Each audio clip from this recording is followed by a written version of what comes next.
Welcome to Bulletproof Women, a podcast dedicated to all the strong women in our lives. Throughout history, we've known this to be a man's world. Nothing could be done without a man's stamp of approval in some way. They were the strong and impenetrable ones, and we hit a glass ceiling. But now, we're creating a new history for our future generations, where we women are stronger, smarter, bolder, and louder than we have ever been, proving time and time again that we can do so much more.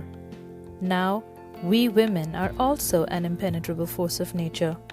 We are becoming bulletproof.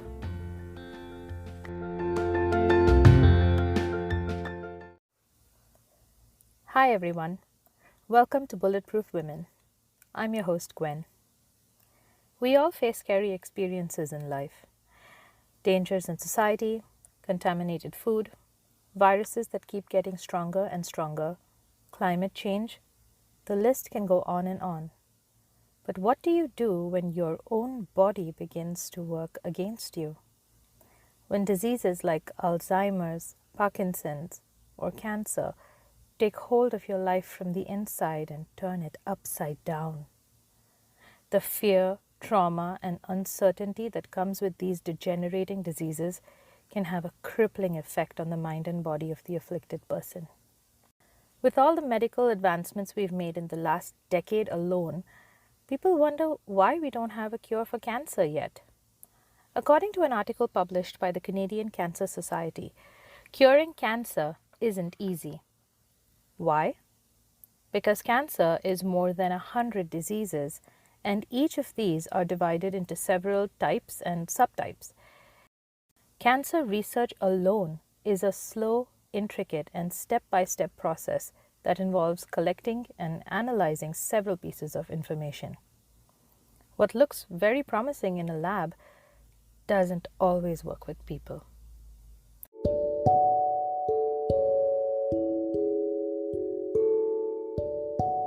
Yet, there are many among us who face this natural enemy head-on and were able to come out victorious.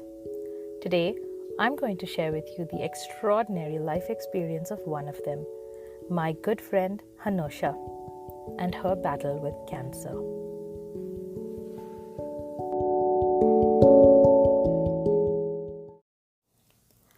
Anushas' story is one of love, pain, and victory.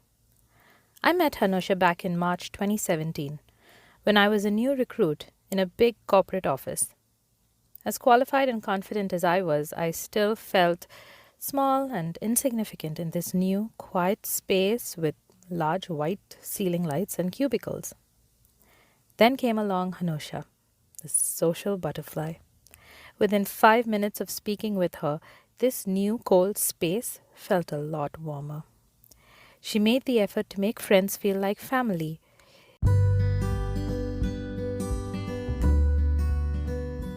Immediately, I knew Anusha was an amazing person I could bring into my inner circle of trusted friends.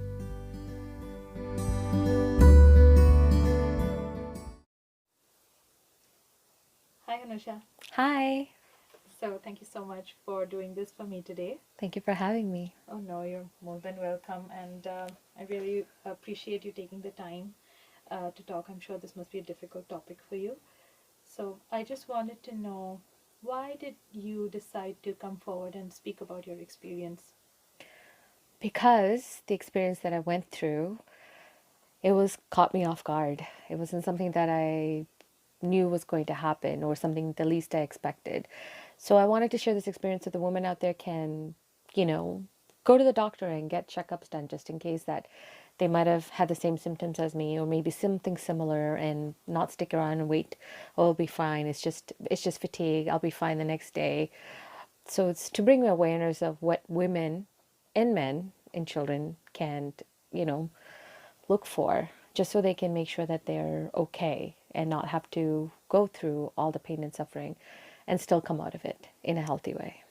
So you just want to highlight the signs that they should look forward to and Yes. all the experiences that go with it after. Absolutely. Okay, that's great. Thanks.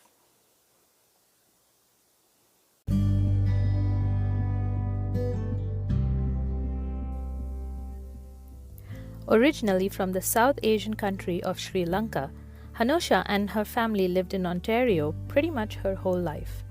She's a loving daughter and elder sister who enjoys making people laugh with her infectious smile and honey like personality.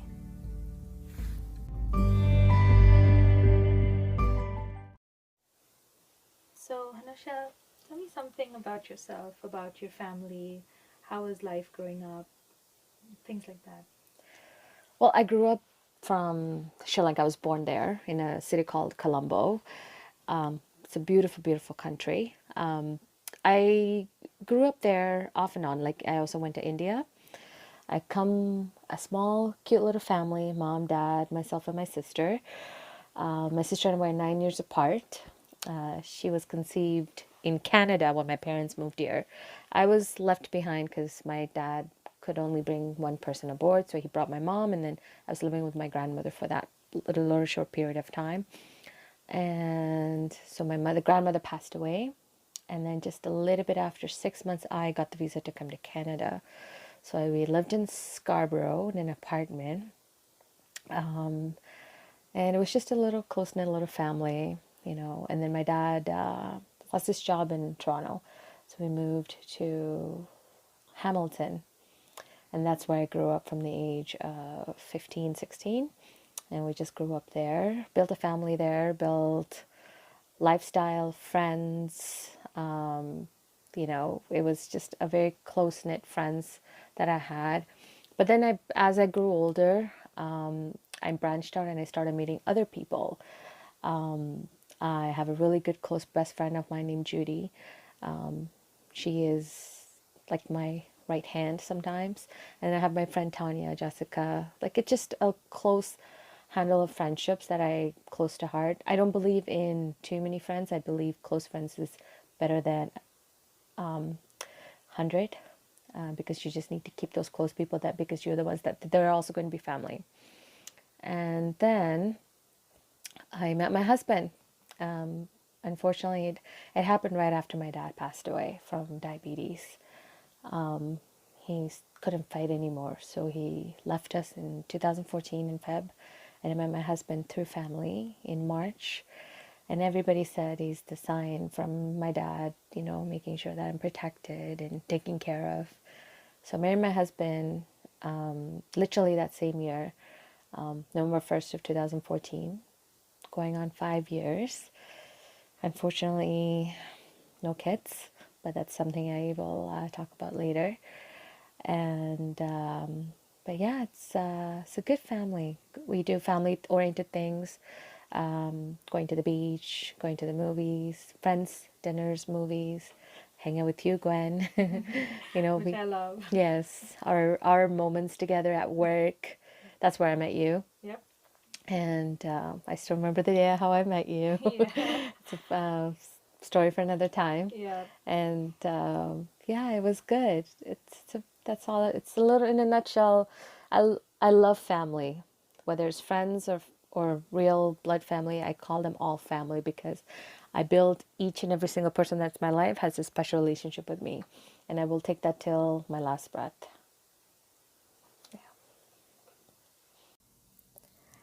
Things were going great for Hanusha. Work-life balance was optimum, and Hanusha's life was full and happy. From family, friends, parties, work, and everything that she enjoyed, Hanusha felt like everything was on track.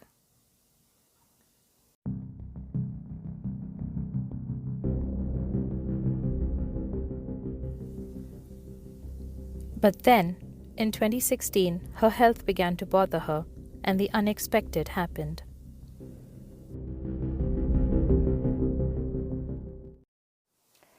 Okay, so in 2011, I still remember this.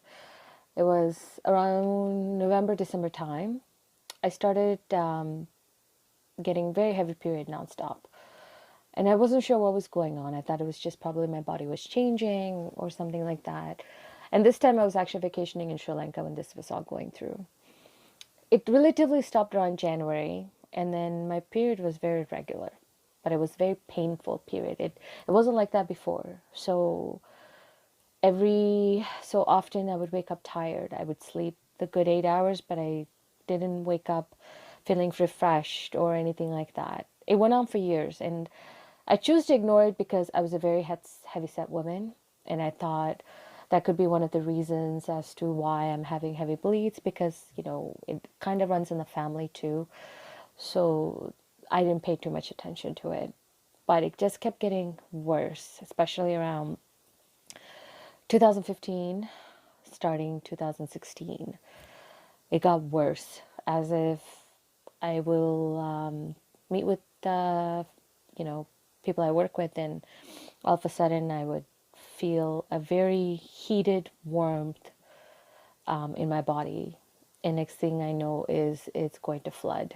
And it has happened many public times, but with God's grace, it's never been publicly known, because I was able to save myself to run to the washroom to take care of it, or I was able to go home to take care of it. And I was going to the emergencies ample amount of times, and they would tell me, I'm going to send you to a follow-up with a gynecologist, but nothing ever took place. There was no follow-ups. Did you ever go to the gynecologist during those recommendation times?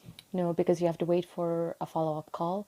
The gynecologist won't call or give you an appointment unless it's referred by a doctor, of a family doctor, or a doctor in the merge or something like that. And every time I tried to follow up, it was twice actually, they said they never got the fax. So how many times did this happen that you were waiting for a follow-up call and it didn't happen, and so you let it go? A few times. It happened a few times, and I just ignored it. 2017, I still remember this. It was around April. I went back to the emergency, and there was a really nice doctor, actually, Dr. Castan. He saw my record and he said, you've been coming to the hospital quite a number of times. What's going on? So I said, well, this is my situation. And he said, well, your hemoglobin's really low, Kenosha. I can't send you home. And I begged him to send me home because I don't like hospitals. So he said, okay, I'll send you home, but if you promise to do all these tests, and I'm going to take you as my patient, because I didn't have a family doctor at that time, because I moved from Hamilton to Brampton. And I said, thank you for that. A great doctor. There's no words that can describe. He started sending me for tests. A gynecologist actually took me in for tests. They tried to look at me through a microscope, and they said there's too much blockage to see. So they wanted to do a biopsy on me, which I had to go under. And that happened in July of 2017.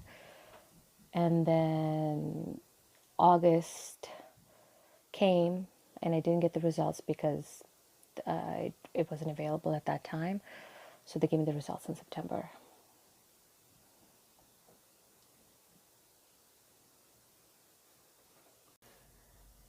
After several ER visits, being referred from one doctor to the next, going in for follow-up exams one after another, Anusha could tell that something wasn't right. Excessive cramping, heavy menstrual bleeding, and days when she couldn't sit or stand for longer than 10 minutes made things worse. These were only a few of the symptoms that began getting her down. She finally went back to the doctor for more tests to be done in 2017. Then, 2 days before her birthday, the results of the test came back. So come September, I get a phone call from my gynecologist asking me to come in for a visit, because the test results came in, and she apologized for giving the results late because she went on vacation.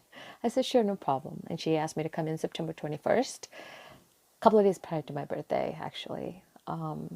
She called me in, sat me down, and she basically said, there's no other way better to say this other than, you got cancer. And I said, how? What? What do you mean I have cancer?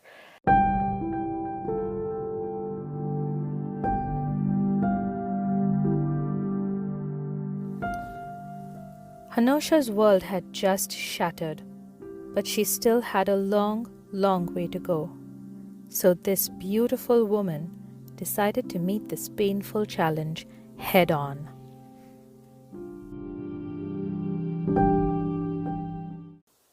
When she put that on you, that you have cancer, how confusing was it to hear that all out of the blue?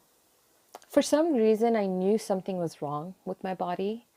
I just didn't think it was cancer. I just thought it was irregular hormones or, something like you won't be able to have kids. Like I knew some sort of things were coming, but I just did not expect cancer because we don't have cancer in my family. Nobody in history has cancer in my family. From shock to shame, Anushas went on a roller coaster of emotions for herself and those around her. Self-blame, anger, and remorse were among the few that Anushas now had to deal with, along with all the information she was bombarded with about this invasive disease inhabiting her body.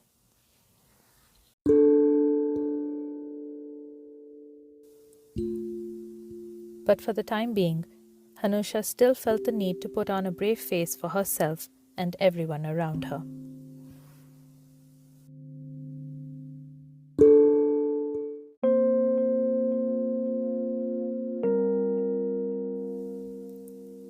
With her husband out of the country at the time, Anushas only had close friends and family like Judy and Tanya, who she could turn to and who stayed with her that night when she got the devastating news.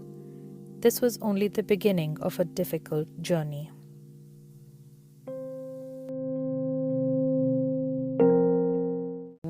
When I was told, I was shocked, and she said, "Good luck. In a couple of days, the hospital is going to call you, and we're going to get you set up and find out, what's the next steps are. I wish you all the best, Kenosha." And that's all the last words she said. Stepped out of the doctor's office. I walked very fast and furious to my car, and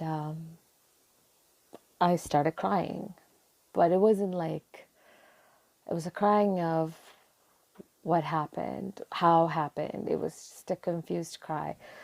And the first person I called was my mom, my sister. I told them this is what the doctor said. My mom broke down so shatteredly. It was so hard to hear her cry as much as she did on the phone.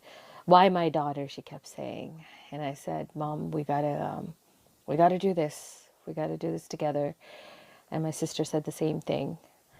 I got off the phone because I just didn't want to be on the phone anymore. And my birthday was only a few days away, and I already planned a party, and everybody, my families were coming over. My Judy's families were coming over and everything. And we were just having like a small get together at my place. And the first thing Judy asked was, "Let's cancel the party." I said, "No, no. Give me a day or two to process this, but I'll be fine. I want to have this birthday because what if I'm not there to have that birthday next? So I want to make sure everybody that I love, that is very close to me, is there on my birthday." Everybody with a sad face put on a brave face for me, and we celebrated my birthday. I didn't even tell my close family. Because I just wasn't sure I was ready to share this yet with anybody else, because I needed to get through that one birthday with no problems, no cryings, no issues. So I did that, had a great time. We all had a great, great, great time, and then we called it a day. And then come Monday, I told my family, immediate family, everybody else, and told my husband too, because I just didn't want to deal with all the cryings and asking me if I'm okay, and because I'm not okay, but I'm not going to just say I'm okay because that would make them feel better opposed to me. So I don't want to deal with that. So I just took my time. And then the doctors called. Once I got the call from the doctors, when I told the office, and they were full supportive of everything that I went through. Then we went, we did a CAT scan, and they figured out what the cancer was. It was in my endometrium. That's the cancer they called it. And when they did the test and stuff, I got even more bad news. It was stage 3A, So the next one would have been stage 4, irreversible. And that was hard to take in because why didn't I? It was more stuff I was beating myself up. Why didn't I do this? Take care of it. So you began blaming yourself when you felt like, oh, I ignored it, and you began to blame yourself first. I did. The first thing I did was blame myself. It's because of me. I screwed up. That's why I'm dealing with this.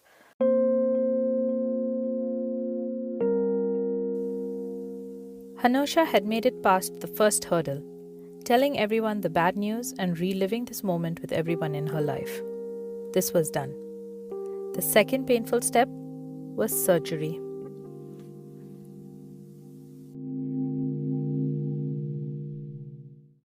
I went and had the surgery. And the way I went into the surgery, I danced myself into the surgery room. Everybody was like having tears in their eyes. And I said, no, I'm coming back out of the surgery, guys. Don't worry. So what surgery was this for now? This was for to remove the cancer tumor above my uterus. Because that's where the cancer was sitting. It was behind the uterus, so that's why the blockage was there. All the scans and stuff came dark. They were not able to see till they did a full biopsy inside, and they scraped the surface of that, which came back as cancerous. So they had to remove that, but what that meant, I had to have a hysterectomy. So my uterus, my fallopian tubes, my ovaries, they all had to go. They did give me the choice of saving my ovaries. They did. But the cost of that was through the roof. And at that time, I couldn't afford it. So I made the choice to not have kids and to go through that surgery. It was one of the hardest decisions I ever had to take. Well, looking at it now, I feel from my perspective as an outsider, it looks like this wasn't a choice that you weren't actually given a choice. No. Because you had to sign an agreement that this is what your life is now. Yeah. You take it or leave it. Absolutely. How did it feel being in that position?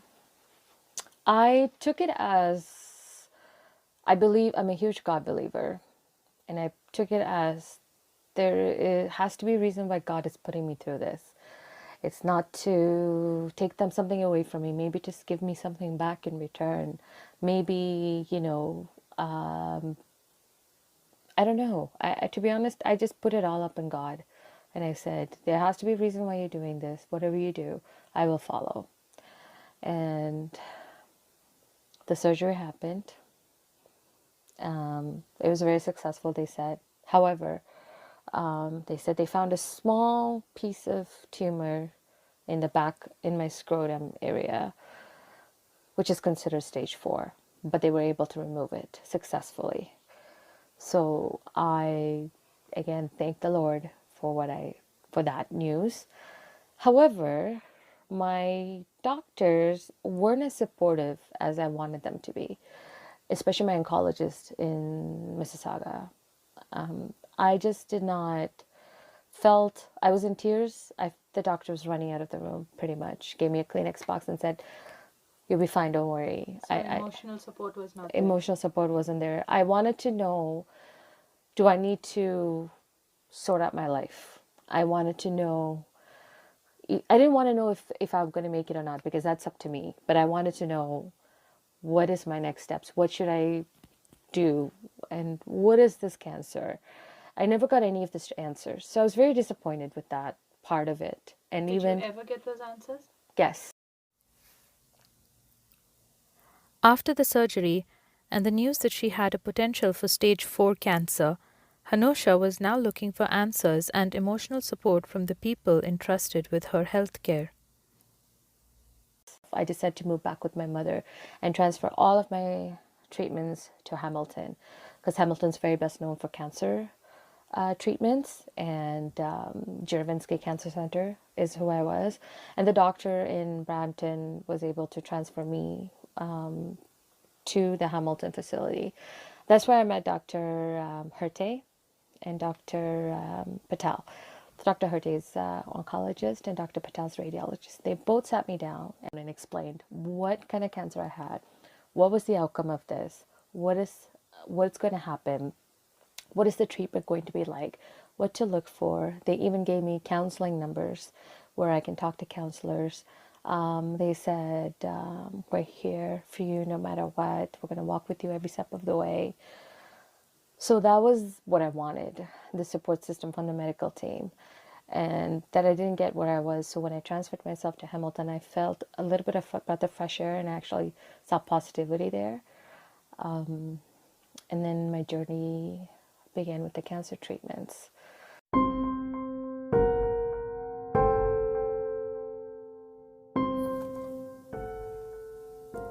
Confident that she was finally in the competent and caring hands of trained healthcare professionals specialized in cancer treatment, Anusha now stepped into arena number 3 of this fight. Her opponents, chemotherapy and radiation.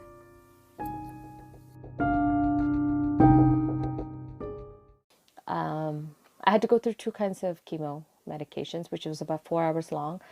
3.5 hours of the first dose, which is the lighter dose. The Taxol, I still remember that because that's the one that broke me a lot. The hard one, which was the Taxol. And they said, after 1 week, you'll start to lose your hair. And I'm one of those girls who love to play with the hair. And you've seen me at work again, I come with the bun, I come with the curls one day. It was all of that. That was the hard part. Just to wake up one morning and to do this, and half of your hair came off in your hand, and you look at the bed that you woke up in, and there's like hair all over there. That was the hardest part, because I just couldn't take that and put it together for me. And then I've heard of other women's experiences where I believe that particular stage, when it reaches that stage, that's when it really hits. Yeah. And that's like the most difficult mountain to do, a difficult part of the whole process when your hair starts falling is when. Yeah. That's the hard part to take in. Really traumatic part of it. Yeah, because my hair wasn't that long. I even cut it short just to my shoulder, just to help with that. But when my hair started falling off and everything, what happened was it was falling off within a day. Everything was starting to fall off, but it was tangling itself up. So I had the worst headache there was. Literally within a 5-hour span, my entire hair was in knots, because the hair particles that fell folded into knots, and it was just sitting there, and I was crying in pain because it was hard to take in. So I made the choice of reaching out to one of my sister's friends, actually, and we said, "Can you shave my head? Because I don't think I can take the pain. It was giving me excruciating headache." So we went, and she was about to shave.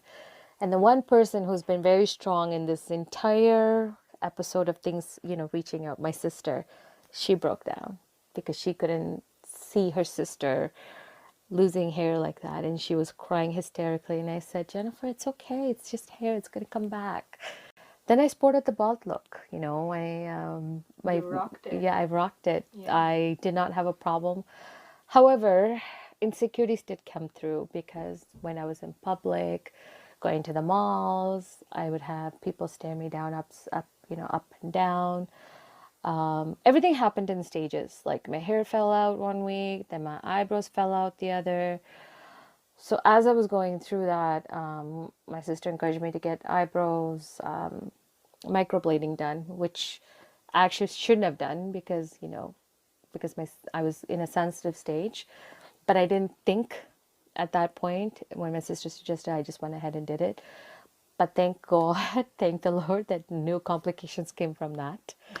But if the lady who did it wasn't doing it on a good hygienic way, I could have ended up in hospital in very serious conditions. Your immunity is Yes, my immunity was very low, and it was open wounds. Oh my God. Yeah. So don't microblade, guys. Use a crayon and draw.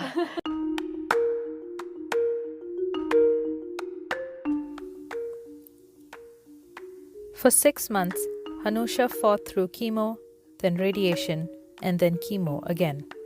Only 6 months that to her felt like it lasted a lifetime.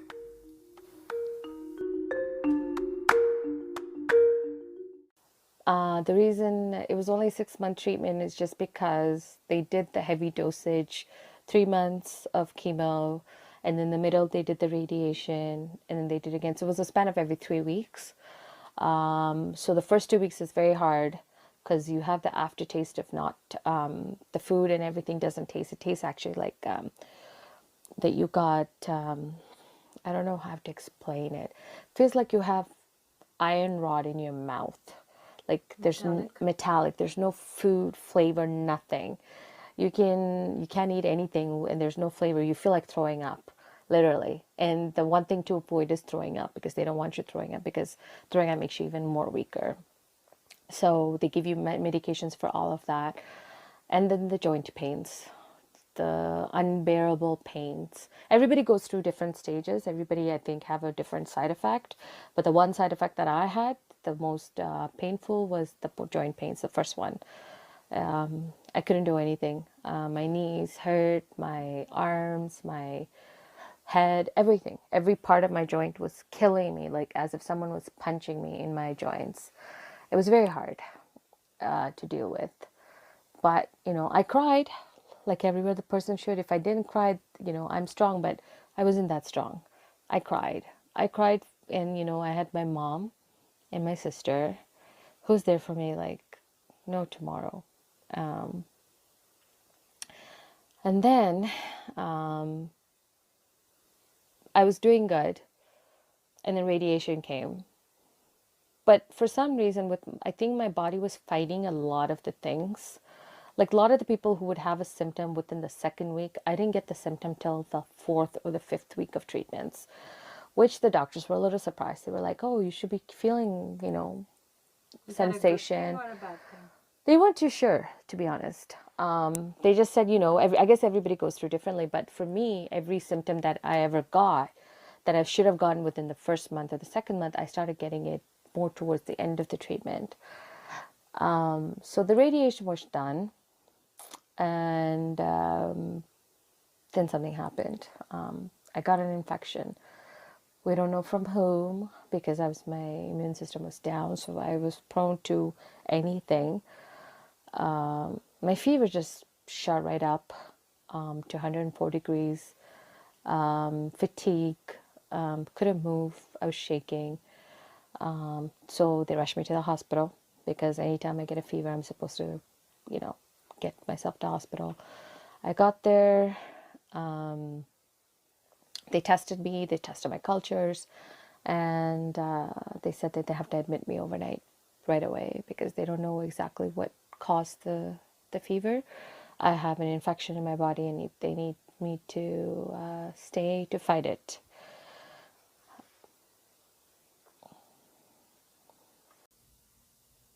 Her body already weakened with chemo, now to fight off an infection as well.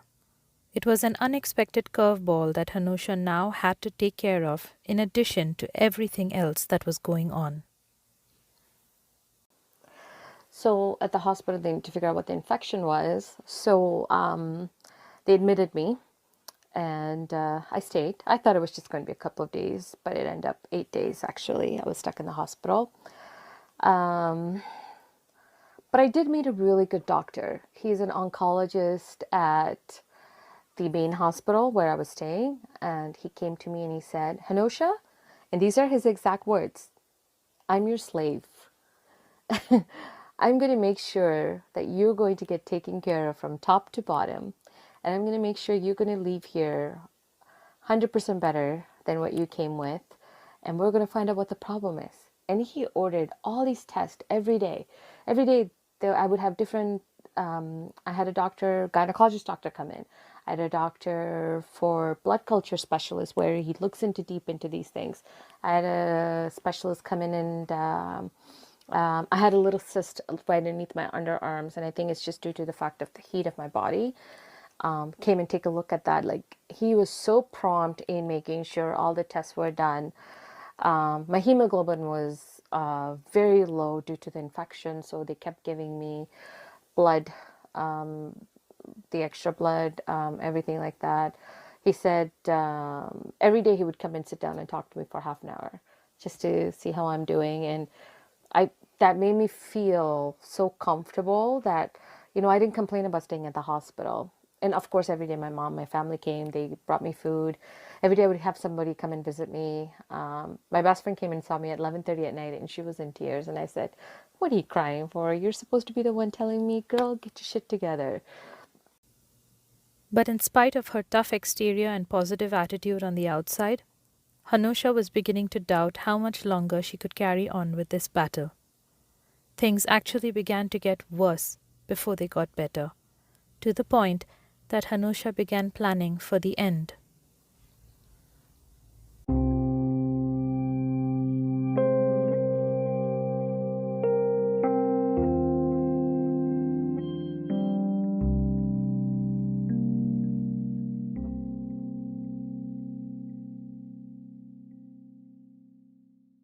How long did it take for you to start feeling better and for you to say, okay, I think, did it reach a point? How long did you ever think that you'd reach that point where you feel, oh yeah, I'm actually, feeling better now? How did that come about?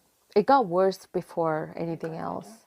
Before it got better, because due to the infection, all my white cells were low, so they put me in this new medication called Urafil, which is you inject that medication into your fat. So you're like your belly, your arms, wherever you think the heavy fat is. And it boosts your immune system up really high. However, one of the side effects of that is also loss of appetite, fatigue, body pain, uncontrollable thirst. There was just a list of side effects. The ones that I had was lack of appetite, fatigue, and body pain. Those were the three main ones I had because they were conjoined and added on with the Taxol I was being given. So there was one point in time, I would have to say was end of May going into June actually. I didn't think I was going to make it. Oh my God. Because it was every day I was waking up, I started to actually look like a sick person. I could see myself in the mirror. My body frame was shrinking because I couldn't eat. I couldn't eat anything. I was forcing myself to eat, but then every time I did, I would throw up. So it was getting to a point where I couldn't deal with it because we didn't know if it was because of Eurofil or if it was because my body is giving up. So I went back to the doctor and I got myself, they admitted me. And they basically came back and said, it's because of Eurofil. You need to stop taking it. Your white cells are way through the roof. You're actually good. Stop taking it. And I'm like, okay, that's a good thing, right? I stopped taking it. And in that 1 to 2 weeks of span time that I was going through all of this, where I didn't think I was going to make it, or I lost a good 30 pounds. That's how much lack of appetite I had because of that side effect. I couldn't move, I couldn't walk. It was just a whole cluster of things just I felt like was crashing down on me. I actually for maybe a good second I actually thought I'm not going to make it. And I started thinking I should get my will in order. I should probably, sort out my finances, get my sister what she needs to have her future.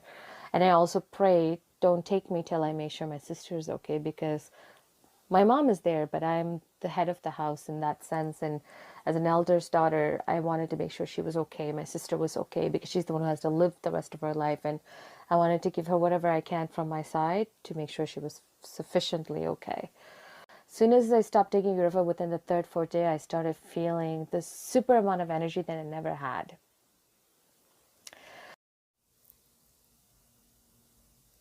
Hanusha could now see the finish line, and finally, it was time to ring the victory bell.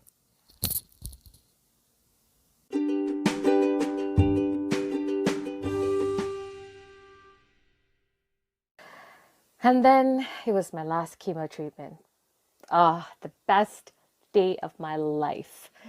I rang that bell so hard, Gwen, you have no idea. It was this big thing. I still have a recording on my phone.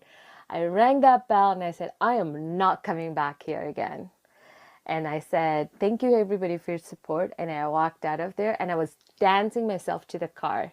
I just said, that's it. I'm done. I'm not coming back there. I will not walk back. And it was, You willed yourself, yes, this is not going this to is happen to not me going to again. happen. A month later, I did my CAT scan. I was scared shitless. I was like, oh my God, this better be okay. This better be okay. And then the day came.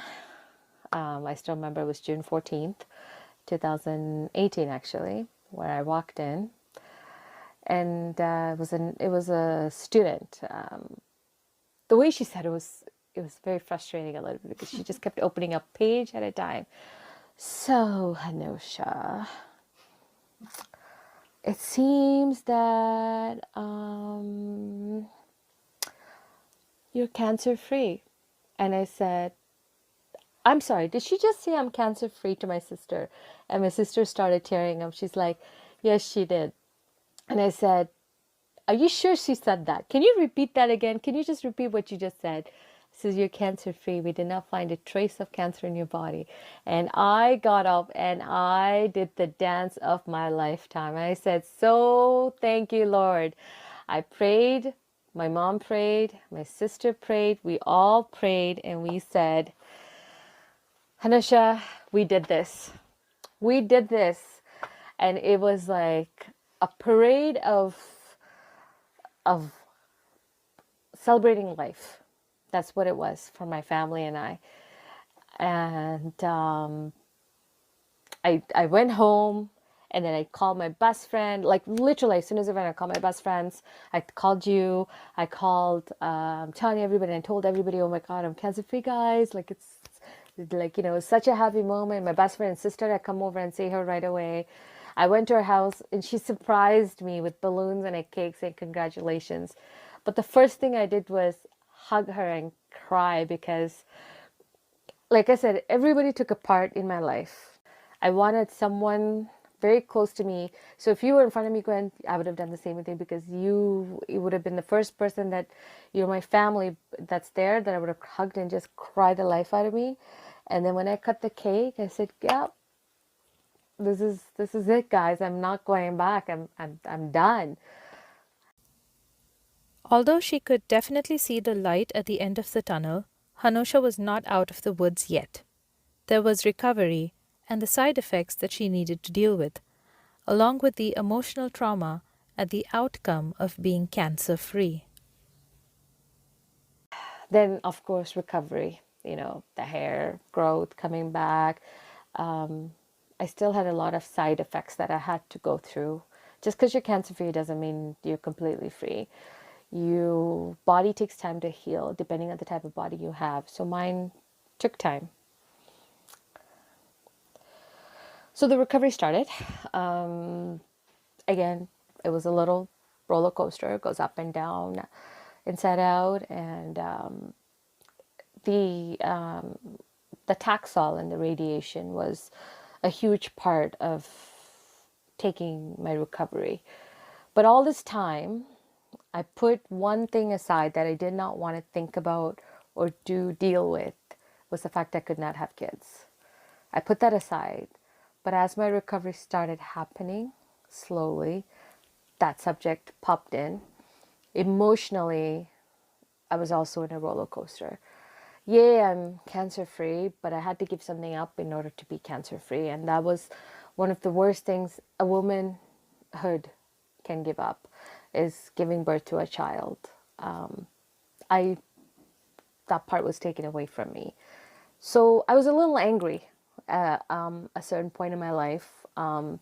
At that, like I would even say in the 3 months, I was a little angry. My emotions were up and down. You know, I didn't know how to handle it, especially because when you have a hysterectomy, one of the things that kicks in is your menopause and your hot flashes. So because my cancer was related to hormones, my doctors to this day refuse to give me anything hormone replacement pills or anything supplement. So I kind of left with this menopause on my own. it got to a point where I wanted to return back to my normal life and connect back to the life that I wanted to come back to. I had to make a decision of going on certain types of pills, antidepressants, anti-anxiety, to help with my mood swings, to help it control, to keep it leveled, to the point where I don't lose my temper at work, or, you know, emotionally challenged at work due to the smallest little things. So that helped. That medications did help. I was put on the highest dose, I think 75 or 100 mils, just to get me controlled. Just because I explained to the doctor I was so angry at times that people, didn't, it wasn't their fault, but I couldn't control it. And I tried controlling it, and it was very hard. So I didn't want to deal with that. So once I started the medication, that helped. But emotionally, even though I was out of cancer, I still wasn't 100% mindfully that I've came out of cancer, because I was still fighting the fact that I couldn't have kids. And again, never it was why me. It was more so like, why now?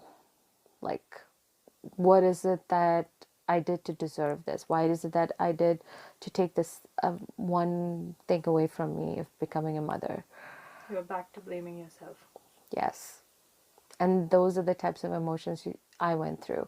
I'm sure there are people out there that could have gone through the same thing, but in a perspective from mine, I had the support of family and friends, but I didn't have the support of my husband when it came down to that, which was a huge blow to me, because he's the one person I wanted to support me in this, where adoption, you know, adopting a child of not so, not in a wealthy state, bring them here, give them a home, give them something to do. And he just wasn't that supportive. So I couldn't bring someone into this world, into my life, without the support of someone else, because you need that peer pillar support.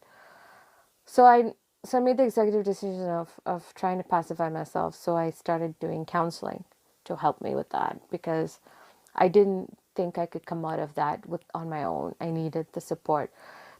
Everyone telling me my kids is your kids is great, and I enjoyed the kids as my own, but at the end of the day, it's still their kid. It's not my child. So I had to come in terms with that. A couple of sessions of just going to counseling, it helped. It helped a lot. I just needed to understand it. It wasn't more so accepting, it's just understanding. I already accepted it. I just needed to understand it. So the counseling helped a lot.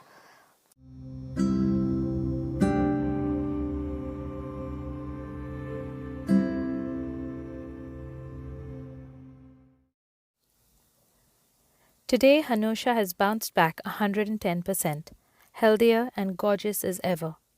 Did this experience change her? Definitely. Hanusha loves exploring food, but now she has to keep a strict watch of her diet and meals. She used to do anything she wanted, anytime, but now she has to make sure she allots time for meds, regular exercise, doctor follow ups, etc. She loves children and always looked forward for a time of having her own. And now she can't. But Hanusha is a warrior, and none of these challenges have held her back.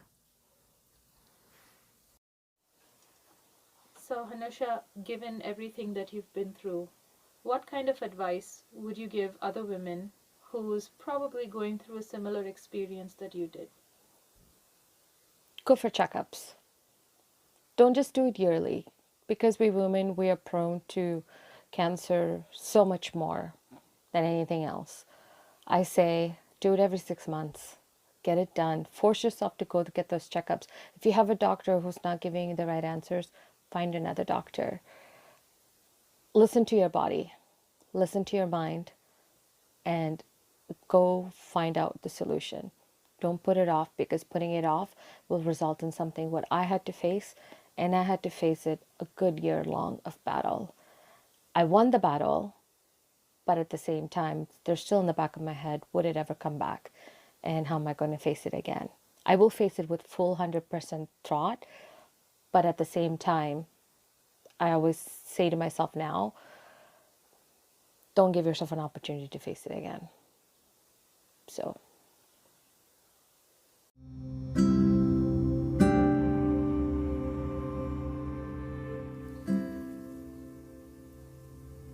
Through all of this, Anusha hasn't lost her spark.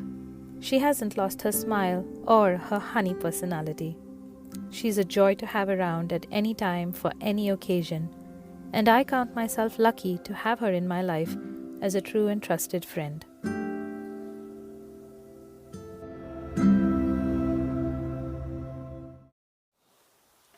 Finally, Anusha, after everything that we've discussed and the whole experience that you've walked us all through, what does being bulletproof mean to you? To me, is to be strong mindfully, to take on the challenge, to face the facts, but always when you hit with the negative, think of a positive.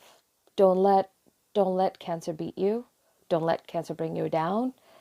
Stay on top and fight it. And that's what I did. I fought it every step of the way. I didn't do it alone. I had so much family support and friend support, of my loved ones, dear ones. Everybody that I knew was supporting me. And I had that as my strong background to fight what I did. So I would have to say, being mindset, that made me the bulletproof woman I am today.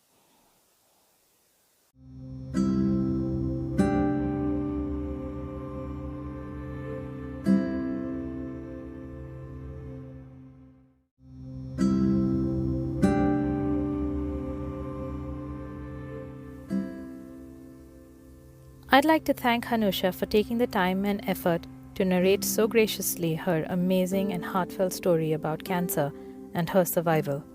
If you have any questions for Anusha, you can email them to bulletproofwomenpodcast@gmail.com.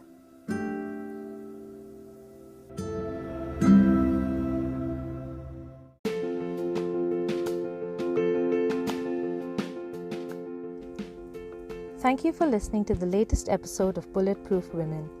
I'm your host, Gwen. A new episode will be out once every 2 to 4 weeks. If you have any feedback or you have a story or experience to share, send an email to bulletproofwomenpodcast@gmail.com. So stay tuned for more. And remember, you are bulletproof too.